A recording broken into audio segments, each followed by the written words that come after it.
Dani Martinez became the second Colombian in the history of the Tour of the Basque Country to win it in 2022. And of course, this Colombian is a very fascinating rider and has definitely contributed to the golden generation for Colombian cycling. But is the Ineos Grenadiers rider the real deal? Dani Martinez started his career with the Pro Continental Colombian team, and he even rode for the Southeast Venezuelan team for 2 seasons before making the step up to the World Tour with EF Education first draft pack powered by Cannondale. What a mouthful.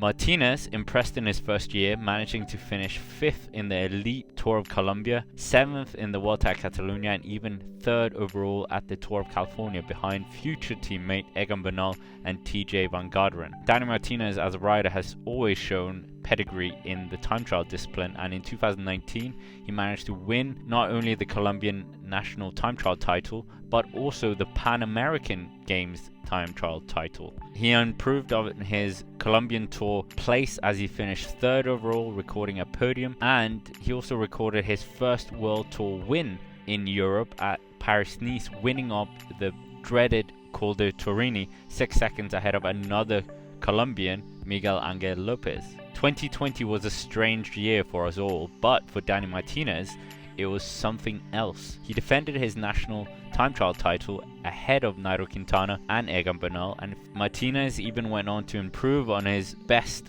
Tour Colombia position by finishing 2nd overall after being part of the winning team time trial win with EF, and also winning a stage for himself on the final stage, the Queen stage, ahead of Sergio Higuita, his teammate, and Egan Bernal. His best result was definitely his Criterium du Dauphiné stage race victory. The 24-year-old finished 29 seconds clear on the final stage of race leader Thibaut Pinot following the abandonment of Primož Roglič. Dani Martinez finished 2nd on the final stage behind Sepp Kuss, who took the stage victory, and this also meant that Dani Martinez became the first Colombian winner of the race since 1991, where it was Luis Herrera who took the victory. Martinez took this form into his 2nd Tour de France appearance, and it was a quiet tour for Martinez until the 13th stage, where he was in the breakaway. It was a breakaway stage win up Puy-Marie, which was a first race finish for the Tour de France in its history there. Dani Martinez was surrounded by Germans, and in particular Bora Hansgrohe Germans, in the finale of the stage with teammate Lennart Kemna and Maximilian Schachmann. However, Schachmann was the first to crack, and Dani Martinez was strong enough in the final sprint to hold off and outpower Lennart Kemna to take the victory. So that was his first stage race victory in a Grand Tour, and it was very special for him. For the 2021 season, Martinez joined Ineos Grenadiers, and he headed to the Giro d'Italia for the 3rd time in his career. Throughout the 3 weeks, Dani Martinez was an integral part of Egan Bernal's Giro d'Italia victory, and he even managed to stay high enough up in the vital stages to finish 5th overall himself, and this was his best GC result in a Grand Tour. And now we come to 2022, where Martinez took the national time trial title once again, 3rd time incidentally in his career, and he had a strong showing in the Vuelta al Algarve, where he finished 3rd overall after finishing 2nd on the final stage. Ineos Grenadiers were of course suffering with Egan Bernal's early season crash, and with him in rehabilitation,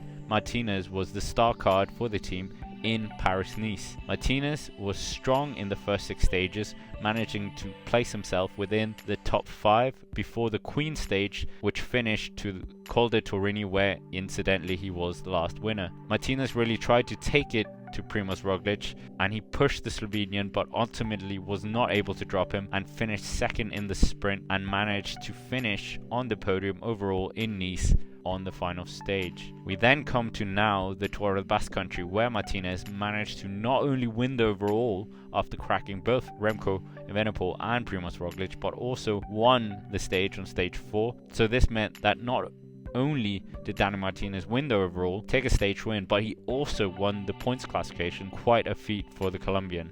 Of course, the question of the video is Dani Martinez the real deal? He is only 25 years old and well and truly developed as a rider over the past 2 seasons, and he has really demonstrated that he is able to fill the boots of Egan Bernal, and he of course has this amazing talent for time trials, on top of that being an exceptional climber and a race winner, which is very important. I personally am a huge fan of Dani Martinez. I think he's a really good rider for Colombia, and he's really shown in the era of Egan Bernal and Nairo Quintana, he's well and truly up there and managing to take it to these two riders. And in my eyes, he definitely is a superstar, but I know for many people, in order to be a superstar, you need to have a good result at the Tour de France. With the absence of Egan Bernal, this could be the chance for Dani Martinez to well and truly get a top 5, get a podium at the Tour de France, but we'll have to wait and see. He has definitely developed as a GC rider. That's it for this video. Make sure to comment down below what you think of Dani Martinez, and of course, please like the video and subscribe to the channel. And as always, thank you for watching and have a nice day.